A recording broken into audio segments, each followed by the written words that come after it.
There are many changes that came with Black Ops Cold War Zombies. The rarity system, the progression system, the loot system, but perhaps the most important change is the significant damage buff the ray gun has received. The ray gun went from being considered the best weapon in the game in games like World at War and Black Ops 1 to becoming merely an afterthought in Black Ops 3 and 4 to becoming so powerful in Black Ops Cold War that it is now considered the only viable option for high rounds. In this video, we're going to talk about the overpowered nature of the ray gun in Black Ops Cold War Zombies and whether it's going to be a blessing or a curse in the long run. As you might know by now, the ray gun has actually received a bunch of nerfs. The damage for the triple pack-a-punched version used to be 24,000 per shot, and now it is 8,000 per shot. So it does 1/3 of the damage it used to do. The ammo count has also been nerfed. The reserve ammo count was nerfed from 240 shots to 160 shots. They also increased the cost of purchasing ammo for the ray gun from 5,000 to 10,000 points. And Treyarch's reasoning was that the ray gun is of the ultra rarity, which is one above legendary, and the cost of buying ammo for it should reflect that. Even though the ray gun has been getting nerfed left and right, it's still the best gun in the game, and I could not be happier. And I think I speak for the majority of the community when I say that this change is not only a good thing,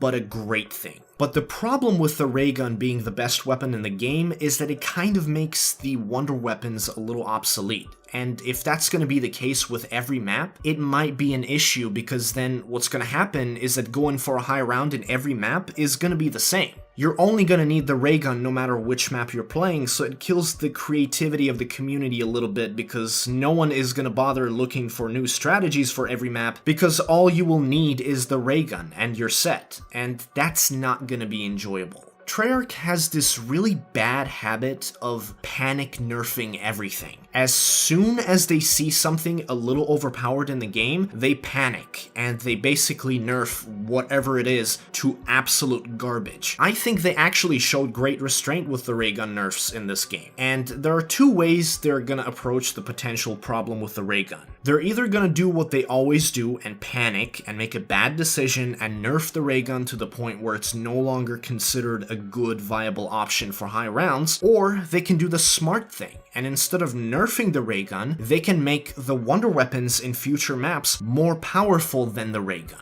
For some reason, Treyarch has always had this idea that balance is more important than fun. There shouldn't be anything overpowered in the game should be challenging and difficult, and nobody should be able to get to a high round really fast or really easy. And that's the wrong mentality to have for a PvE game. The reason why people, for the most part, are enjoying Black Ops Cold War is that the developers stopped focusing on balance and adding this dumb artificial layer of difficulty, and instead, they focused on what matters the most, which is fun gameplay. Zombies doesn't need to be difficult to be fun, and it doesn't need balance to be fun. The gameplay in Cold War Zombies is fun because the game makes you feel overpowered. And the word overpowered carries a bit of a bad reputation, especially to game developers. But in Zombies, I don't see being overpowered as a bad thing. I really don't. And judging by the community's response to Cold War Zombies, I don't think they hate the idea of being overpowered either. And the ray gun is just another tool you have in your arsenal that makes you feel overpowered, and taking that away would be a huge step back. And another reason why I don't think it should get any more nerfs is because it's so damn rare. And given how powerful it is, it should be that rare to compensate for its immense damage output. I don't know if the developers at Treyarch realize that it's a good thing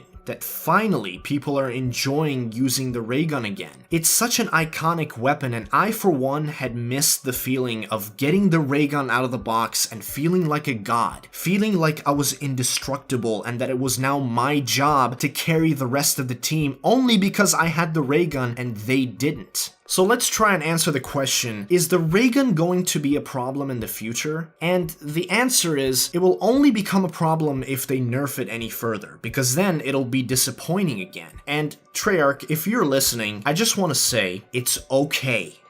Do not panic, take a deep breath, don't make any irrational decisions, stop messing with the ray gun, it's fine. All you have to do is to make sure the wonder weapons in future maps are just as good, if not better, than the ray gun. People are enjoying high rounds again, and you have great momentum going with how much people are enjoying the game. Don't ruin it by repeating your past mistakes. Look at the lightning bow in DE, and look at the Apothicon Servant in Shadows of Evil. What good did it do to nerf those weapons? Because before they were nerfed, they were some of the most exciting and most talked about wonder weapons ever. And people stopped caring as much when they got nerfed, and that's not a good thing. That is gonna do it for today's video. Let me know in the comment section down below what you think of the ray gun in Cold War Zombies. I do hope you enjoyed this video. If you did, make sure to drop a like, subscribe if you're new, and I'll see you in the next one.